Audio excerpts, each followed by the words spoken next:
The Force of Others, a Star Wars podcast. Hello there, and welcome to The Force of Others. I'm Matt Boitner. And I'm Zachary Owen Turner, and I'm not alone this week. This week because I'm back! Yeah, Matt's back. We have a big episode for you. We're going to get into the mailbag. We're going to talk about Andor getting 14 Emmy nominations, the Ubisoft news with Outlaws, and Matt is going to give his review of Jedi Outcasts. Fate of the Jedi Outcast. And lastly, we're going to be doing our giveaway. So if you are here for that, please stay tuned. We got a big episode. We're going to be giving away our 3-day pass to Rebel SCUM Con. But before we get into all that, we have a question from Daniel Hafner. He says, if an animated series called Tales of the Republic occurs, featuring a 3-episode arc of Baylan Skoll and a 3-episode arc of a surviving Mace Windu, that would be awesome.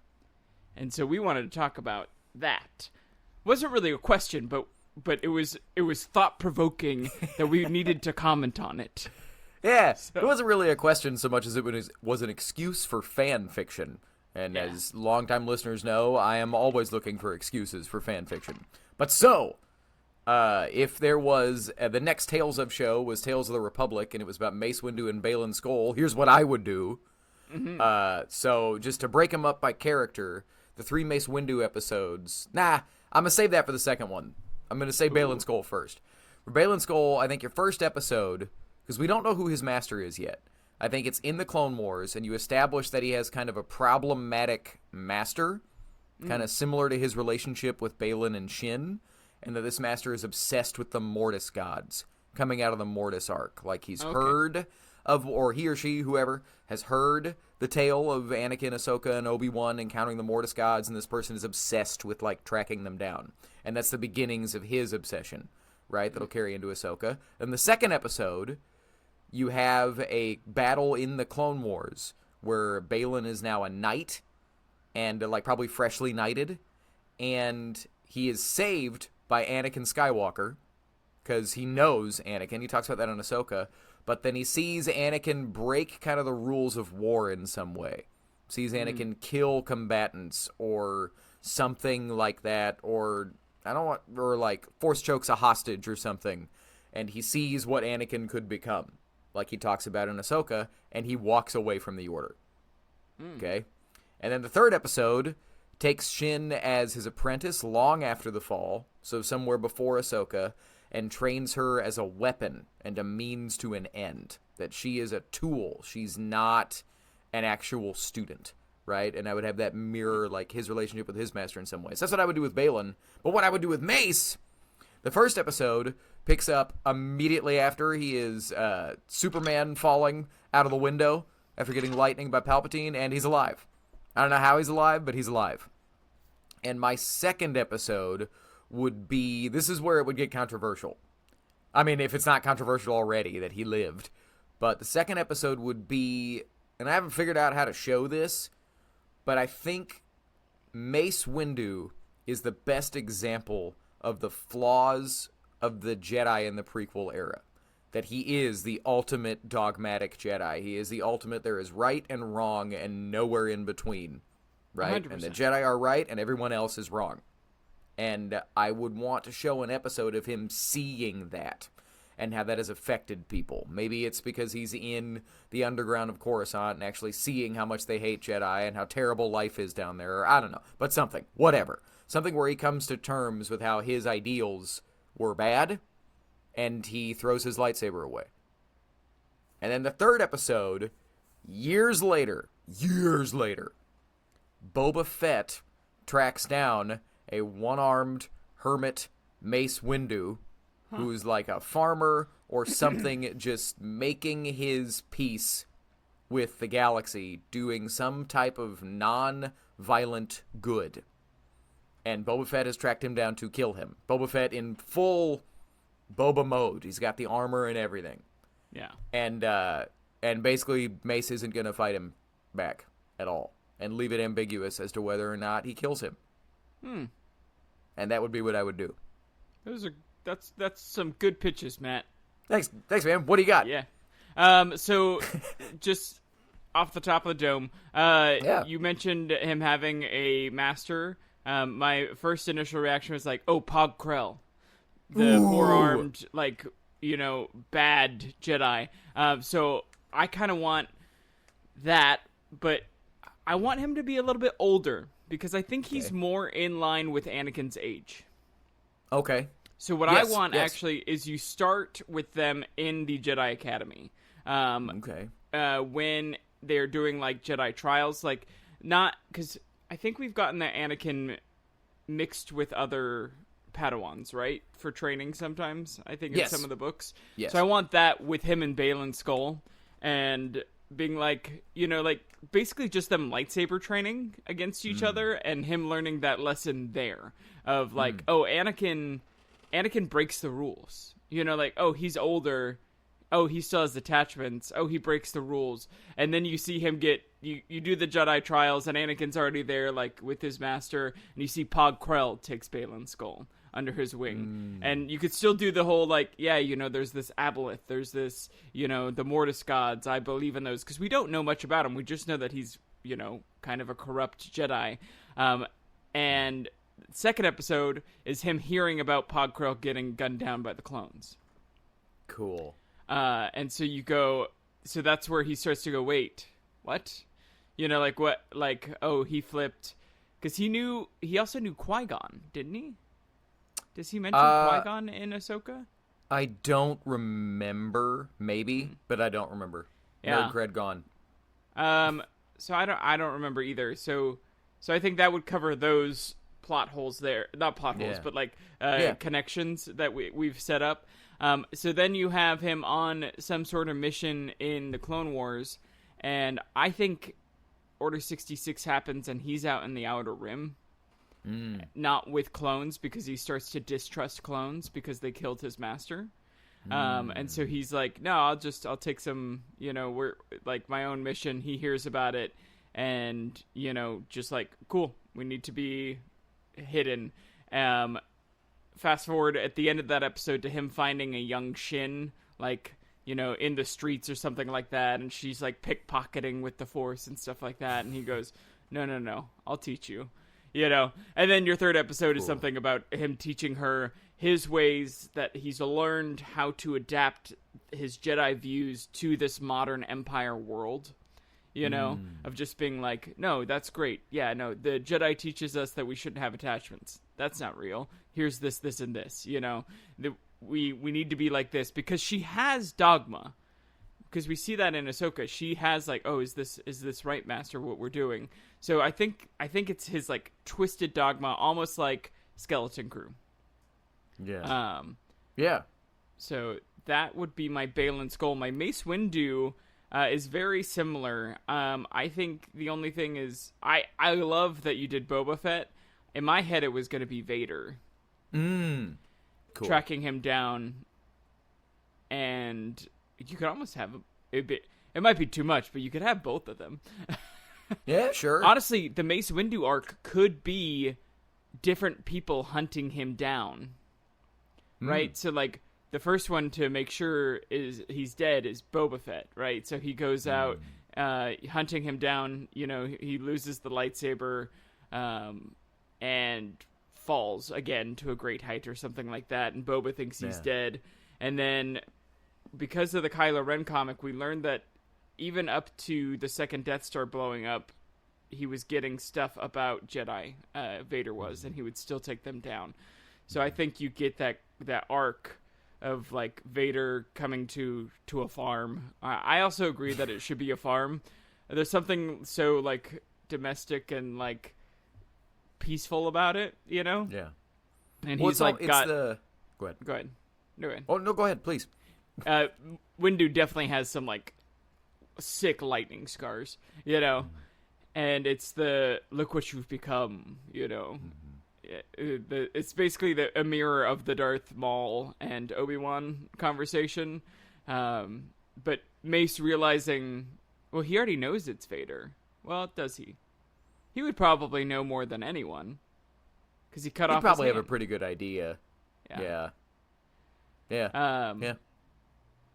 And then him just like, it's again that like at peace and Vader just takes him down. I think your second episode also could be something with the path of like cool of him helping establish the path and then realizing that his dogma is what led to the downfall of the Jedi and going, I can't help with this anymore. I'm what's wrong. Cool. I'm going to screw this up. Like if I like looking at Quinlan and being like, no, you're actually supposed to lead this. If I do this, I'll help you at the beginning, but like if I continue with this, the same thing is going to happen. We're all going to get caught. I have to leave. And walking away from that and truly becoming a hermit, Yeah. Well, I hope we're not making Mace Windu fans mad. We love the character. He's cool, but I think that he served a point and purpose. Yeah. To show. The thing about it is, in the Clone Wars multimedia project, the EU version of the Clone Wars, Mace was not that. They kind of all were, and it wasn't, like, bad, right? But then when you get into, like, what George put on screen in the prequels and then what Dave and George put on screen in the Clone Wars, Mace is kind of a butthead. He just is. Like, it's just, that's how it goes. But anywho, those were our answers to Daniel Hafner's awesome writing prompt, more than question.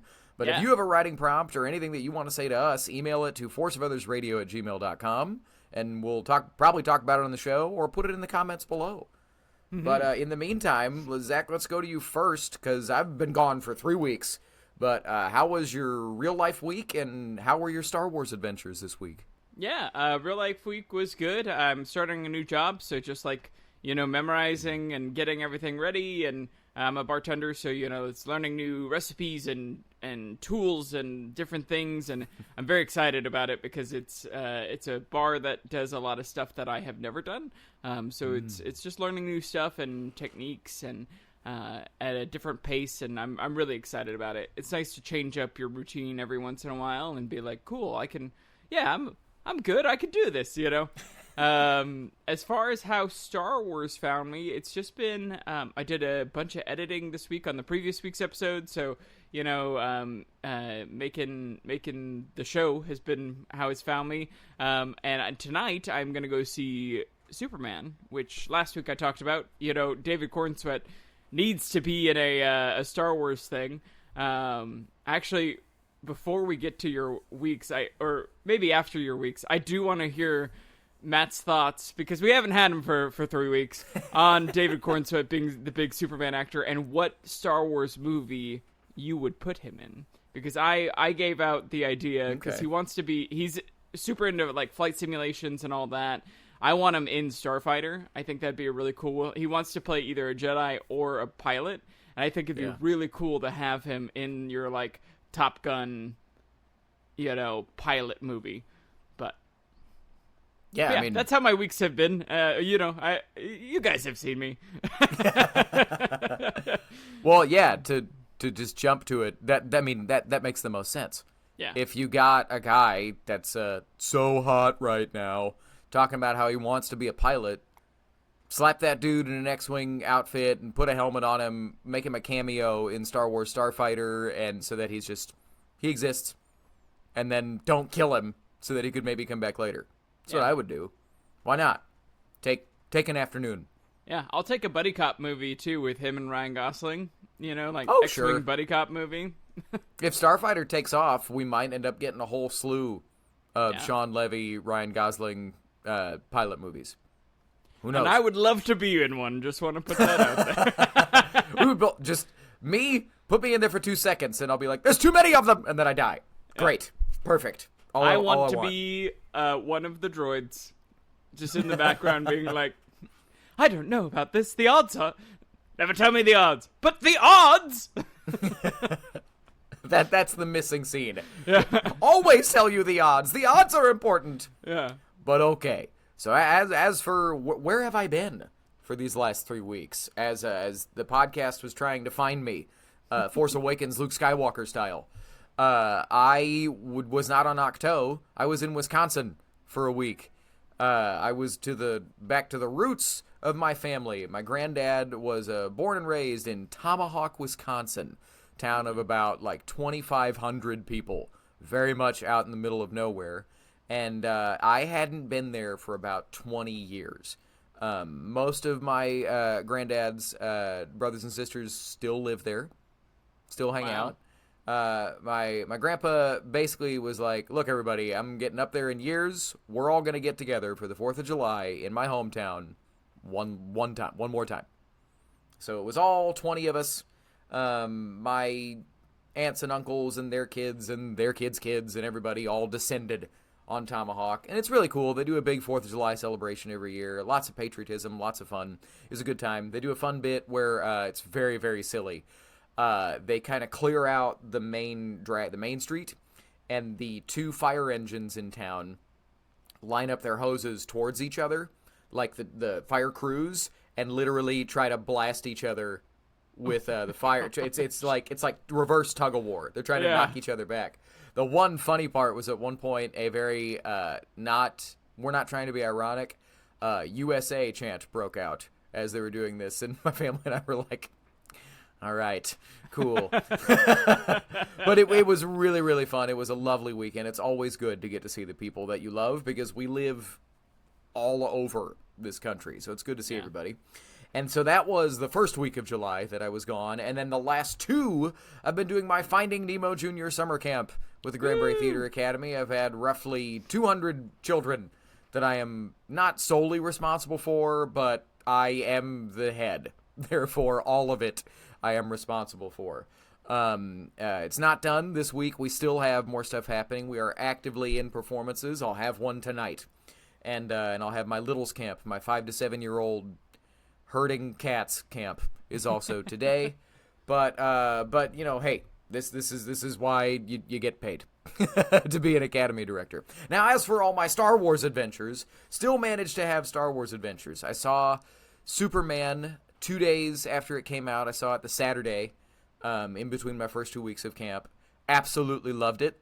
Star Wars found me through that because David Corenswet is a huge Star Wars fan. Everybody's seen the video of him on Instagram performing the entire trench run to the soundtrack in his car and getting it word for word, like inflection for inflection. He's one of the real ones. He's a real nerd. Have you seen that? On their tour now, their like media tour, they have a joke where every time he talks about Star Wars, he has to take an imaginary shot, and the whole cast does it because he just is the biggest Star Wars fan. Yeah. Yes, one of the real ones. And maybe it's why he is so hopeful, and he's such a good Superman.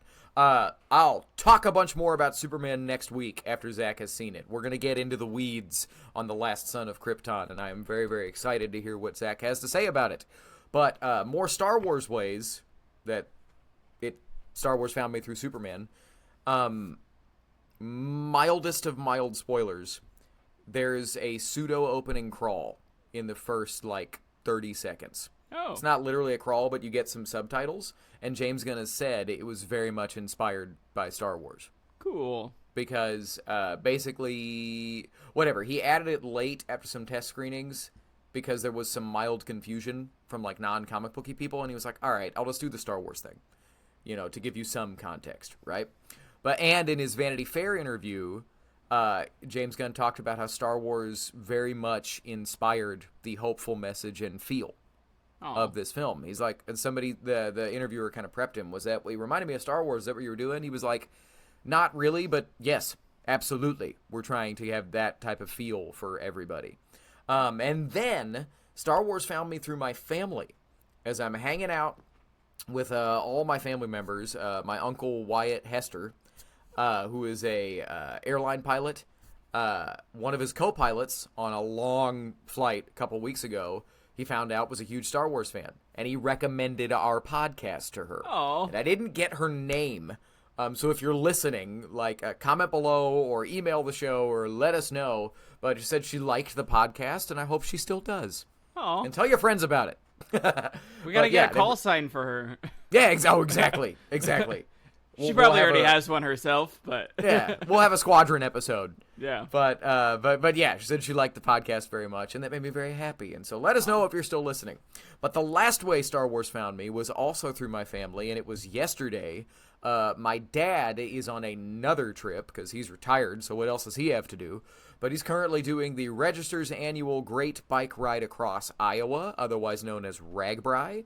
It is a week-long bicycle ride from the Missouri River to the Mississippi River. Cool. It's really random, but my parents are from Iowa. So I'm just a Midwest-made dude, even though I was born and raised in Texas.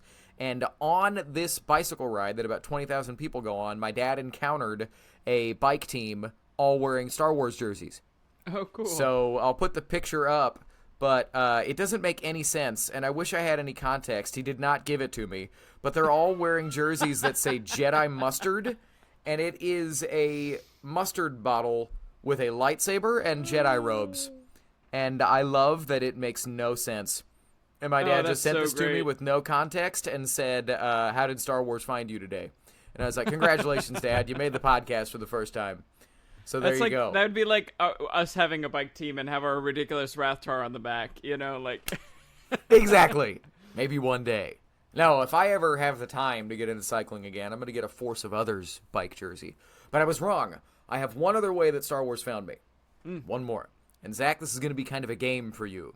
Oh. So it's going to be guess the Star Wars movie based on the fan outrage. So I have heard about this fan newsletter that ended because of this film. But this was a Star Wars fan newsletter called Against the Sith. I'm going to read it to Zach, and I want you to guess what movie they're talking about when I'm done. I'm going to cut out all the specifics, but this is a fan newsletter announcing that it will be their last one because of how much they didn't like a Star Wars movie. Oh, no. Okay, so here we go. Dear readers, it has been decided by the editors to cease publications of Against the Sith and the other fan publications that we make. Over the past months, it has become increasingly clear to us that we cannot continue publishing a newsletter for a movie in which we find so little to recommend. We will stand by everything we felt in our first letter to fandom in May, but would word it differently now. Since then, we thought we could fool ourselves, try hard to accept the film, and put out 2 more issues, but we realized we weren't having any fun. Not only has this film fractured individual fans' emotions, fandom is fractured. Judging from feedback on our last 2 issues, most people are confused and much less enthusiastic about this movie than they were about the last one. The questionnaires sent back to us had such diverse answers on all subjects listed that it proved to us that no one has any clear idea of what the film is really all about. At this point, judging from the contradictory statements from the film's creators, we're not sure they know what they're doing either. Oh my god. We know a lot of fans have accepted this movie, but we wonder how much they really love it. We wonder how much they really love it as they loved the last one. For us, this movie left out the most important ingredient, love, from which flowed an innocent sense of fun. Without this, the film is a peeled 0. It is not for us any great piece of literature, philosophy, or religion. The filmmakers took themselves too seriously, and fandom is following suit. It happened in Star Trek, and when this happens, we split. We kept the newsletter going mainly because of our readers' wishes. Most seemed to care more about this newsletter and whether or not it was coming out than what its editors thought one way or another about this sequel. We were highly flattered by this, believe us, but we just cannot go on with a project if we find the subject so lacking. To us, this movie is a dead thing with no life. They go on to say, blah, blah, blah, life is more than movies, but Zach, what Star Wars movie do you think they're talking about? So I have some context clues, right? It's Against the Sith, so it's not original trilogy. Okay. It's not Empire, which I know some people hated Empire when it first came out too. Yeah. So it's not Empire. They mentioned Sith, I think maybe in Return of the Jedi, but I don't think that's what it's talking about. The thing would be like modern fans would be like, oh, this is Rian Johnson's. This is The Last Jedi. I also don't think it's that. I think it's my least favorite Star Wars film, which is Attack of the Clones. Okay, cool. That's Why? my guess. Okay, so you want to know something wild? This is called Against the Sith. This fanzine was mailed out and published on January 3rd, 1981. Wow. This is about The Empire Strikes Back. Okay. Where did they get So, Sith from? I'm is my pretty thing. sure that the term Darth Vader, the Dark Lord of the Sith, comes from the original Star Wars novel of the movie. Because that was a term that was in early drafts, and George was noodling around with that word before he knew what it meant. Yeah. And I think they put it in the novel. But yeah, this is about The Empire Strikes Back. Wow. That they called a dead thing with no life. And I have a real quick take that I'm going to say before we get into the episode proper. I think Star Wars' greatest strength is also its greatest weakness. Because Star Wars, the first one, Episode 4, drops you into the story with no context, no real explanation, and all of the explanation is kept in the periphery. It is the most vague franchise-starting movie maybe ever made. Like, they talk about the Clone Wars like it's a thing that we all know what it is. They talk about the Jedi without really explaining what the Jedi are. They loosely explain what the Force is, but they don't tell you what the Empire is. They don't tell you what the Rebellion is. They don't explain any of it. Which means, because it's so vague, Star Wars fans all know what it means. They all know what it means. But really, they're all wrong. Because George just hadn't said what it means yet. So now, even today, every time Star Wars puts out a new comic, novel, movie, anything, and it gets a little more specific as to what it actually is, fans with all of their theories just find out that they're wrong and get madder and madder and madder and bump more and more up against it. And I'm not saying they're wrong. That's the thing. This movie is so universal and so vague that they're all right. And that's part of what makes it work, because you can make Star Wars whatever you want it to be. But, yeah, people wrote that about The Empire Strikes Back. You know what I'm saying? It's a big tonal shift, you know? And so, just, listeners, the next time you hear someone say that this movie betrayed what Star Wars is, pull up this episode of the podcast and put them through that same exercise. I'm going to put this image out somewhere. I'll put it, in the episode. But just this is factual. I did not fabricate this. I had heard about this. I brought it up on the podcast last year in the episode with Lance when we talked about what makes Star Wars work. Yeah. I just had never actually found it. I found it this week randomly online, and I was like, oh my God, this does exist. It's not just like a rumor. Crazy. Absolutely crazy. Yeah. So there you go. Star Wars' greatest strength is also its greatest weakness, and let's start the episode. We gotta. Can you send me that graphic? Because I want to make it a Mad Libs. Yeah. The Force of Others Mad Libs, and put it in. Let's do it. That's awesome. Yeah. Awesome. All right, man. As to our first actual news story. So, everybody loves Andor. Andor has gotten 14 Emmy nominations, but most notably, the lead did not get a nomination. Was Diego Luna snubbed? Well, we'll get into that. But as far as the things that it did get nominated for, it has been nominated for drama series, production design, fantasy/sci-fi costumes, directing for a drama, picture editing for a drama, original music and lyrics for We Are the Gore, guest actor Forrest Whitaker, voiceover Alan Tudyk, sound editing, sound mixing, visual effects, and writing for a drama series. And then just a little extra on there, The Acolyte has been nominated for outstanding sound editing for a comedy or drama series half hour. So a little Acolyte love on there. But Matt, what are your initial thoughts on all of these noms? Well, I talked a lot, so let you go first. Okay. This is a lot of nominations. It's very clear that, the first one got 7 nominations, I think, if I remember correctly. So I think Andor Season 2 is better, than season 1, so I'm happy to see it get double the nominations. I didn't realize that there was a voiceover Emmy category, and that makes me, as a voiceover actor, very happy, and I probably should have known that. But Alan Tudyk, I mean, he's one of the best voice actors in the business. One of the best actors in the business, honestly, but one of the best voice actors in the business. I don't know if he'll get it for this, just because it was so little. He's great in it, but it's not necessarily a huge range of character.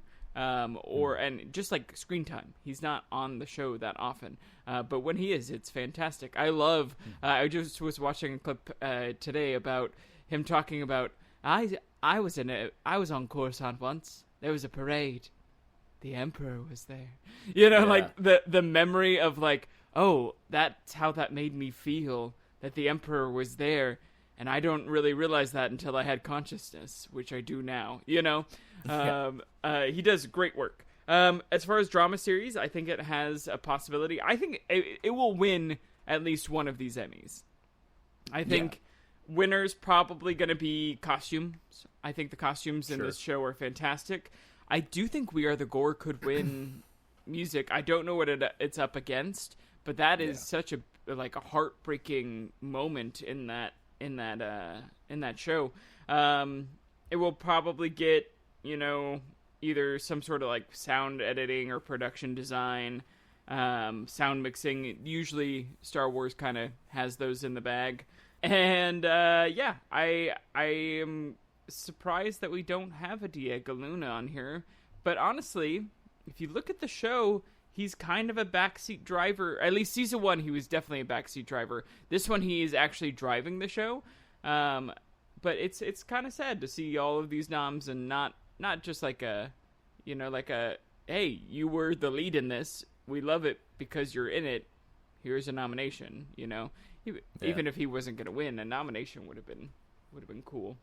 But what are your thoughts on all these noms?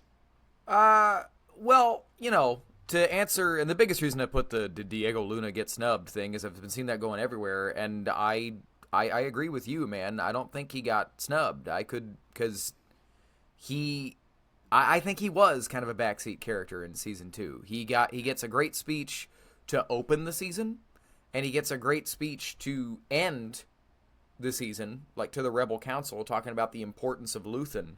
But we see other, in my opinion, sometimes more interesting characters through his eyes. He doesn't really make a lot of choices that drive the show. The snub that I think, clearly, Genevieve O'Reilly. What? Yeah.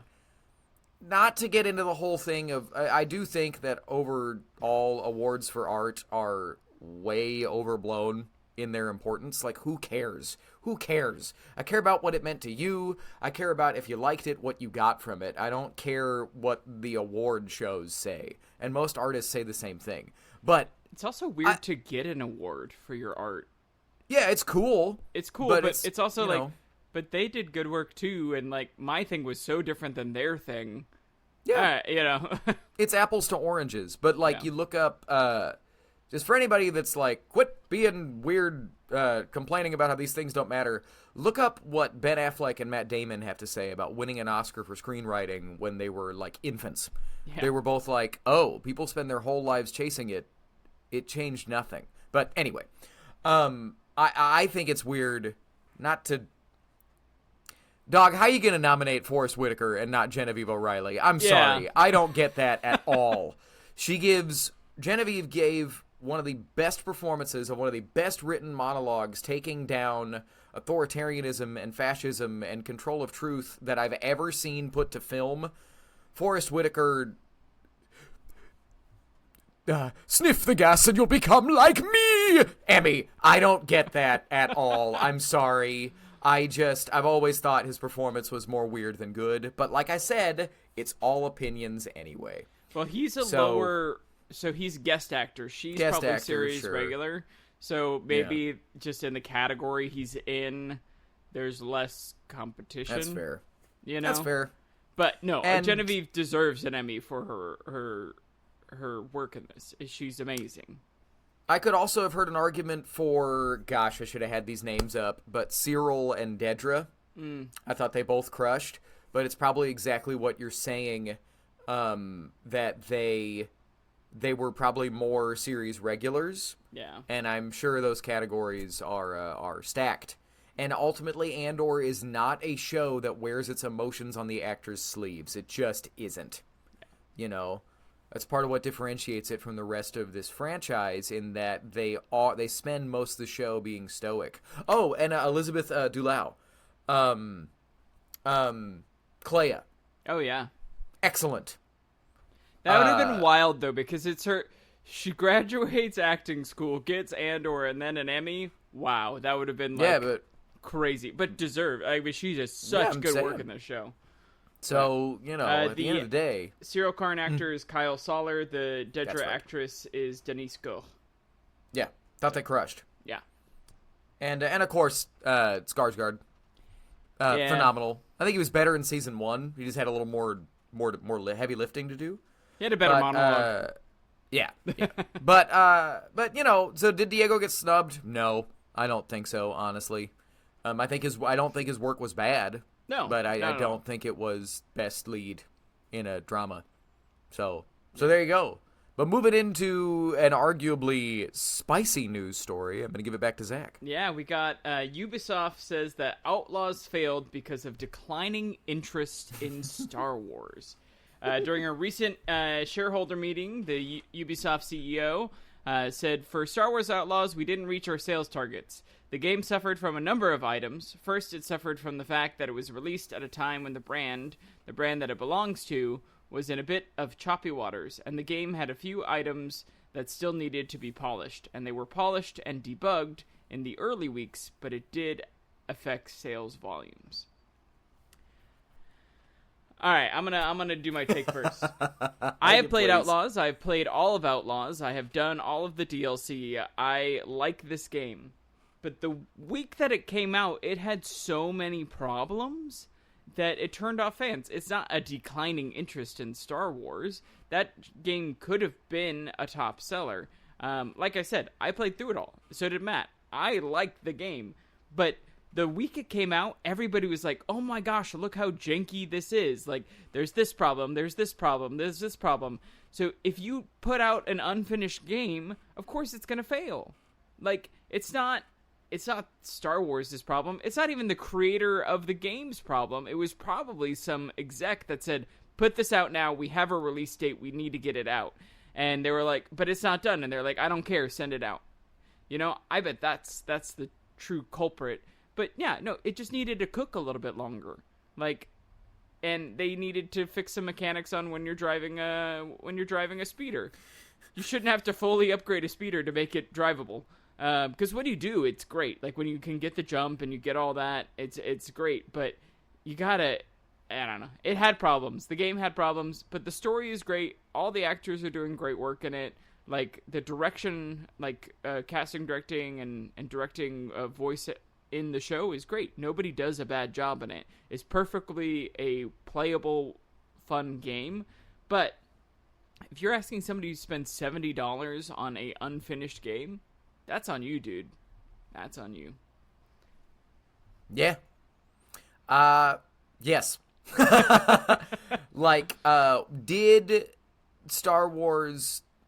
Did the public's perception of Star Wars decline a bit because of the Acolyte? Unfortunately, yes. It just did.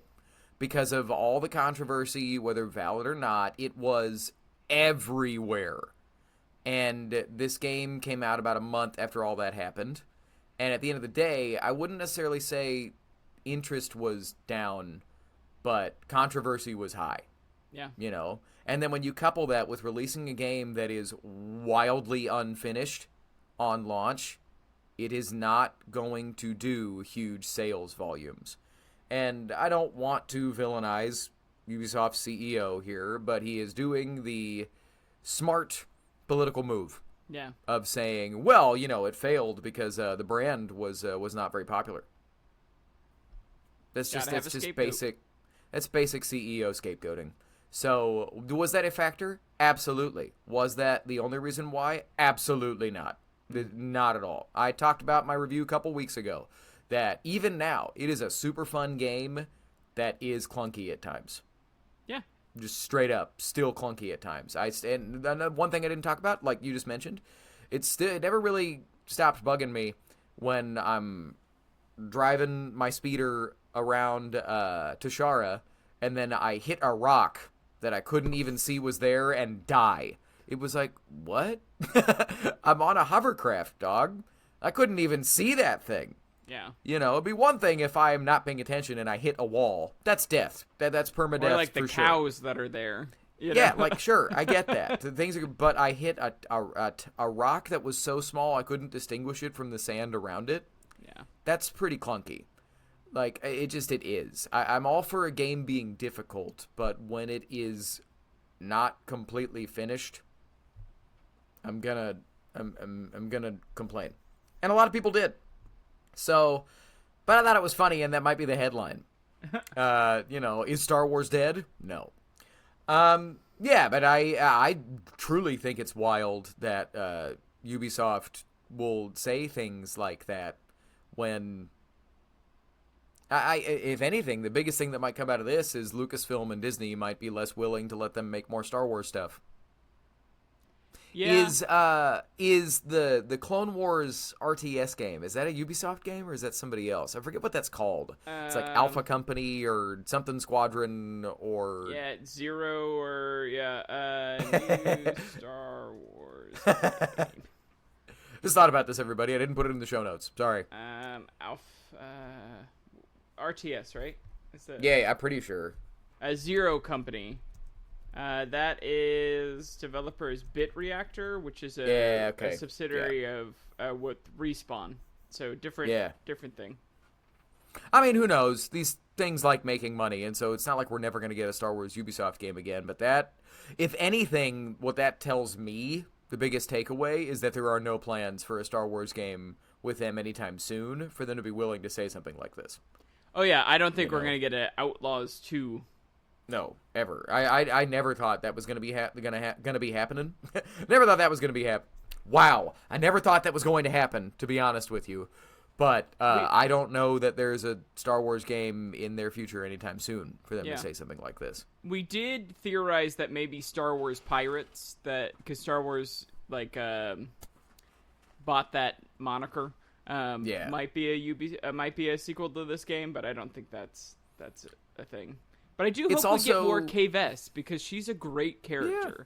Like, it's a fun character to have in your galaxy, and ND5 is awesome too. Like, them as a team, I hope they appear in some comics and some other media, because they are fun. Strikes me as like a good Dr. Aphra sidekick to show up or something. She needs a pilot, and K-Vess, ND5, and Nyx show up. Yeah. You could do that. You could totally do that. Yeah. Well, anyway. Well, no. Star Wars is not dead. Movie comes out next year. But so, moving into talking about that movie, we're going to start our journey to the next phase of the Mandoverse. With Ahsoka on the horizon, the Mandalorian and Grogu on the horizon. We're going to work our way through some of the Legends novels and Legends material that we think they could be drawing from. Yeah. It's mildly heavy speculation that Abeloth, the mother in relation to the Mortis gods, is going to show up on Ahsoka Season 2.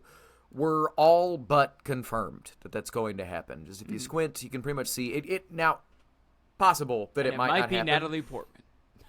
That would be crazy. Yeah.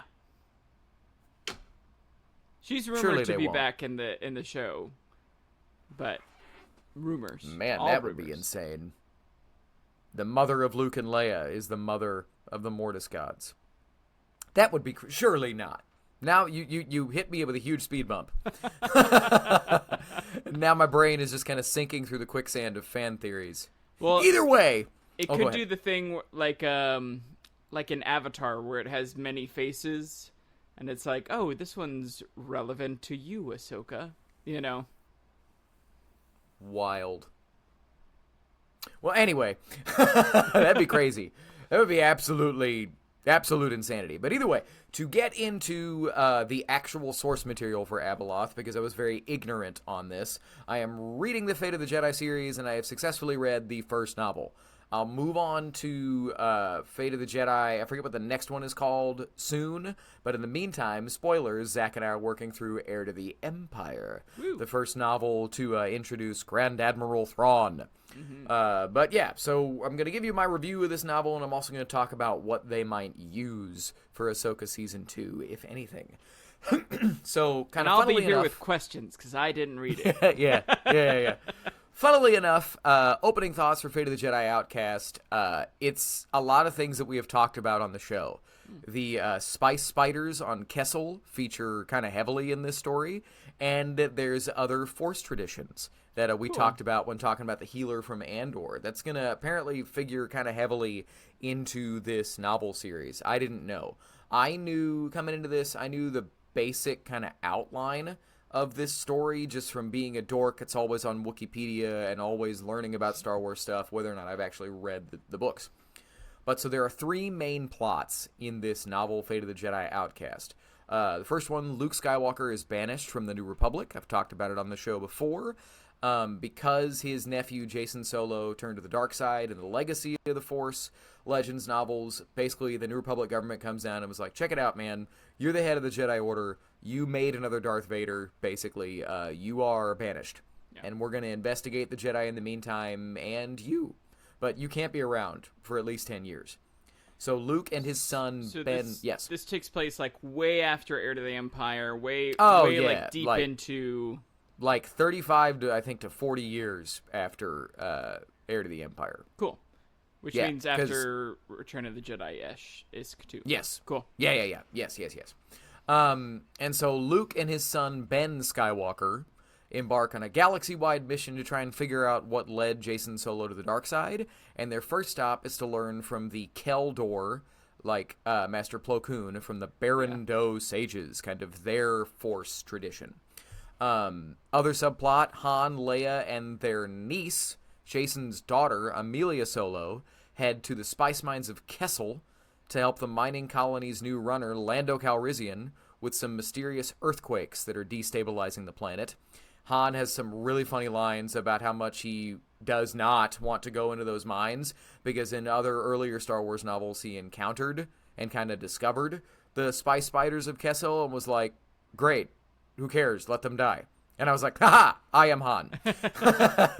And Jaina Solo, Jason Solo's twin sister, investigates two Jedi. This is the third subplot. She investigates two Jedi that seem to have gone insane, believing everyone around them to be insidious copies of the people that they know.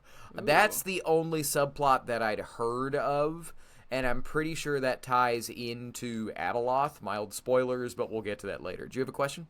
No, I just, funny thing, also reading Heir to the Empire, I love that they were like, Lando, what was he doing before the rebellion? He was leading a mining thing. So he leads a mining thing here, and he leads a mining thing there. He's just a CEO.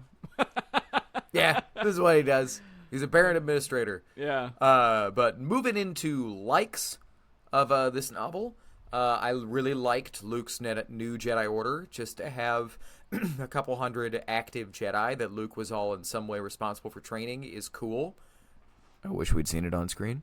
I talked about it on the show before. They give him a really, really wonderful send-off that really, I got choked up. Yeah. I really liked the Baron Doe sages at first. I really, really liked the Kessel adventure with spiders. I thought it was very, very fun that Leia was like, there's a lot of back and forth between Han and Leia where she's like, they're just life forms, same as anything else. And Han's like, yeah, but they're gross and scary. And then I really liked Alana Solo. I can't remember if Alana is the fake name or Amelia is the fake name. I don't remember, but they have a fake name to keep hidden that she's Jason's daughter. Because the galaxy wouldn't really be super cool with Darth Vader Jr.'s daughter still running around, right? And I actually didn't know that this character existed. Wow. So I don't know how much is going to happen with her over the course of the story for me to have never heard about her. But either way, them's my big likes. Dislikes, the endings of the book were very, very rushed. The intro was, like, really, really great. The kind of second act was really great and felt very lived in and fleshed out, and then the endings kind of happened. Yeah. You could tell that this was an intro. To me, it read like, we're going to set up a bunch of stuff for the rest of the books. And then I've just got to finish this book and get it out to print. Because the endings, everything wrapped up in, like, a couple chapters. And I was like, oh, okay. It kind of jump scared me for the end of the novel. And then, and kind of like, I don't really have any discussion questions because you didn't read the book. Yeah. I have a question. So for our listeners and for me who will probably not read this book, what is the overarching, like, plot? Like, spoilers here. What is the, like, is there one? Or is it just basically what I said, that they find out the only thing that sets up future stuff is that they find out there are these computers deep in the spice mines of Kessel that are somewhat programmed to control the earthquakes and kind of push them back. And so basically they let the earthquakes happen, and that stabilizes the planet. But they find out that there's something going on that they don't really understand yet with this planet. Interesting. That's really the biggest thing moving forward. And then what I didn't like about the Barando Sages was part of what they're doing is they're following Jason Solo's kind of Force Quest sabbatical to kind of just figure out track where him. He like figure out all of the different Force traditions that he sought out to learn from and try and figure out where he went bad. Yeah. And the Barando Sages are presented as this really, really cool isolationist monastic cult that is completely at peace with death. So much so they choose when they're ready to die.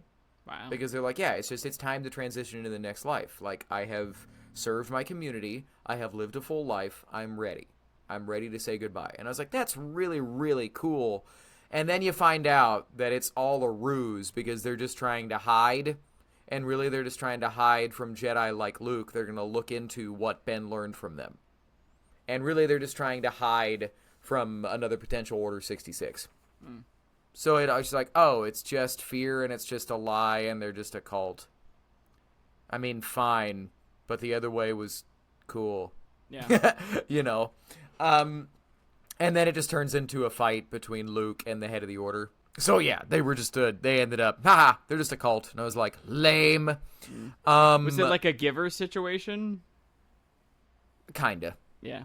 Yeah, there was a leader, and so what it is they end up, Luke and Ben follow the head of the Barando into, they realize he didn't die. He just basically hid his body in an underground cavern and didn't actually pass. And so they follow him down there, and they're like, welcome to the underworld. You have died. And they're like, what? And they're like, yeah. So now what we do for all eternity is we read the library, and we just kind of, we keep the mine safe. And they're like, what? And so Luke and Ben are like, cool, we're going to prove we're not dead. And I was like, I thought it was lame. Yeah. And then the overall story moving forward is what's up with these Jedi that are going crazy. Yeah. 2 went nuts, and I'm pretty sure where it's going to go is more are going to go crazy. Cool.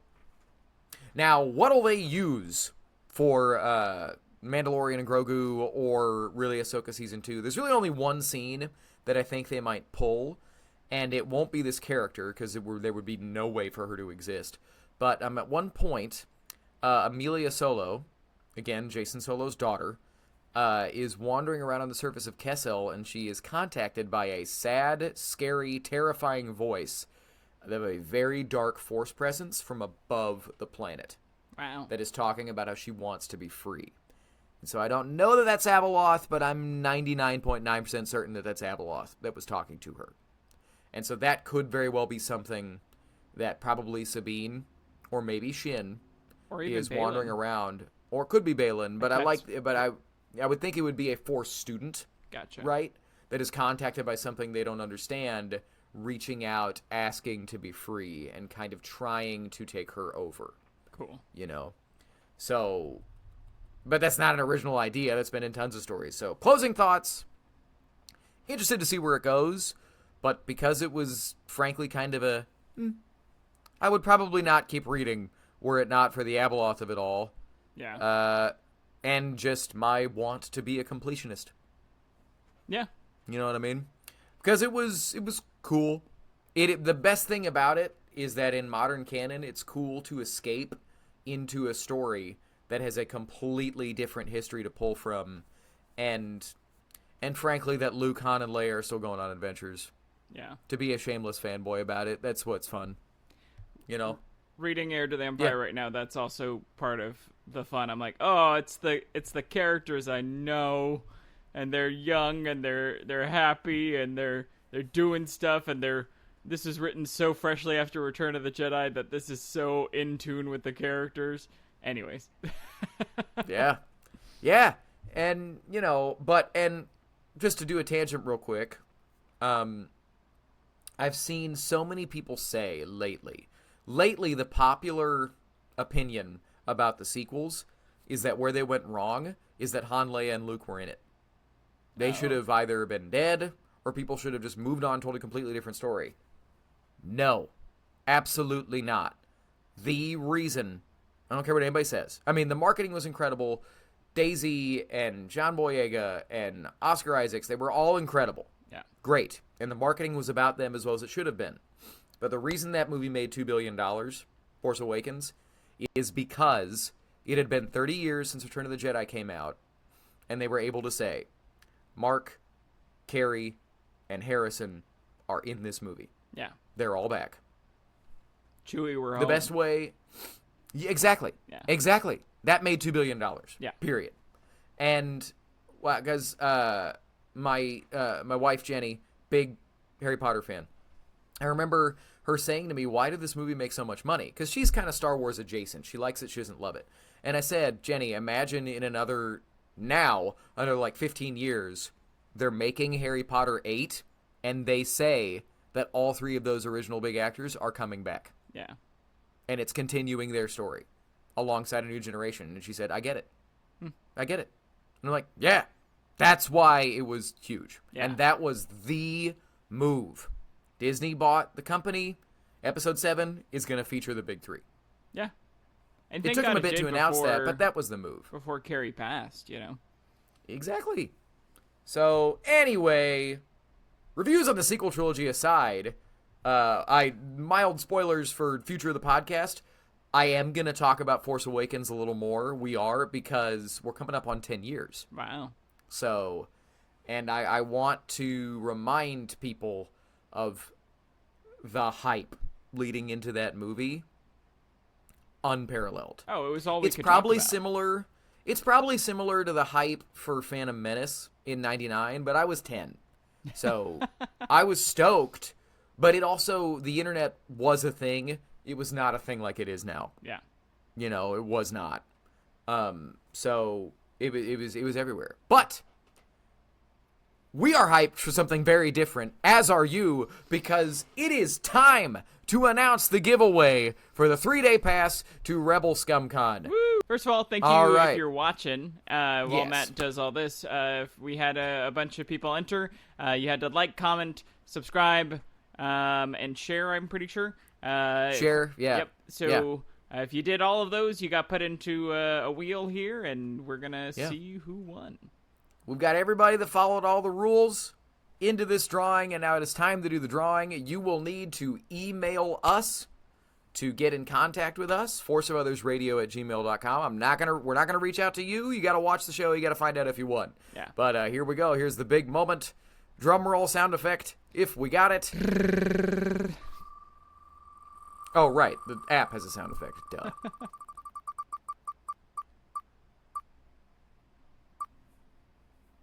Okay, and so the winner is _Monet_Reeve on Instagram, or Monet Rev, I don't know. I don't want to get it wrong. If I got it wrong, I'm sorry. But you have won a 3-day pass to Rebel SCUM Con at the Frisco Conference Center, August 8th through 10th.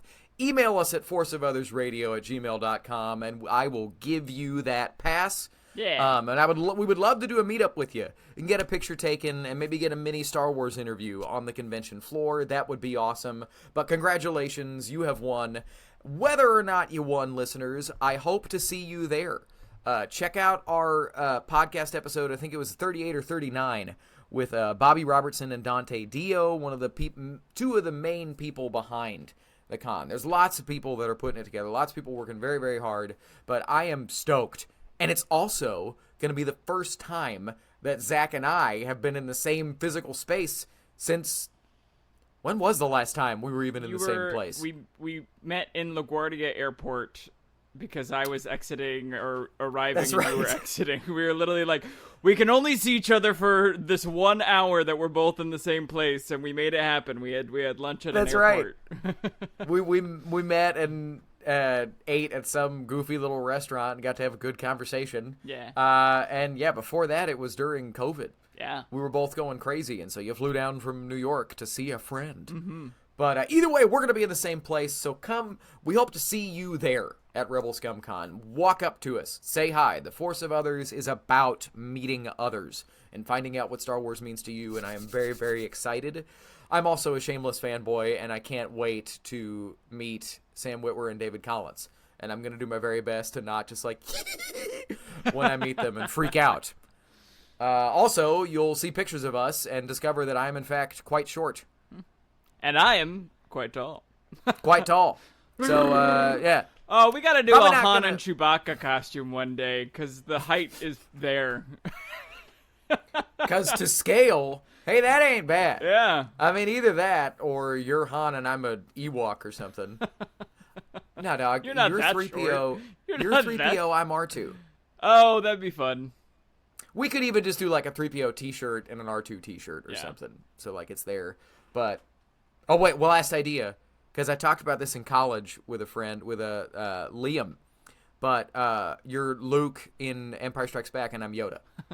And I'll just crawl up on your back and we'll walk around. I'm not that smart. Anyway, cosplay ideas aside, we hope to see you at Rebel Scum Con, Monet Rave, whatever your actual name is, on Instagram. Mm-hmm. Reach out to us, forcefeathersradio@gmail.com, and I'll email you that pass. But, Zach, let the people know how they can get involved with what they just watched or listened to.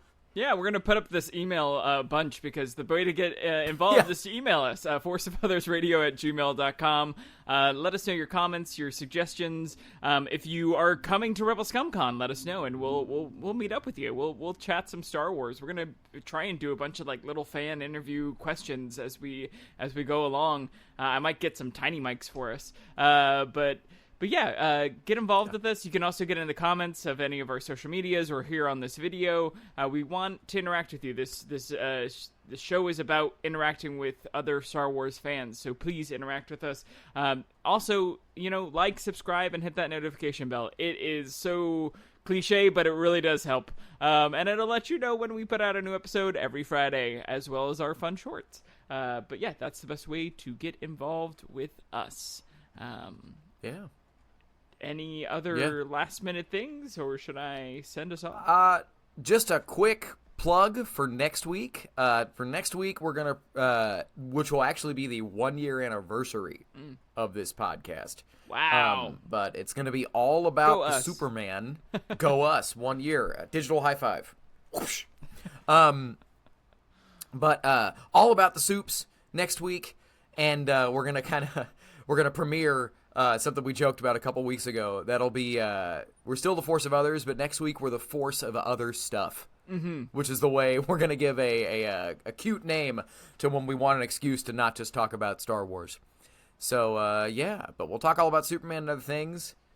But in the meantime, Zach, send him out. All right. And remember, the Force of Others will be with you. Always.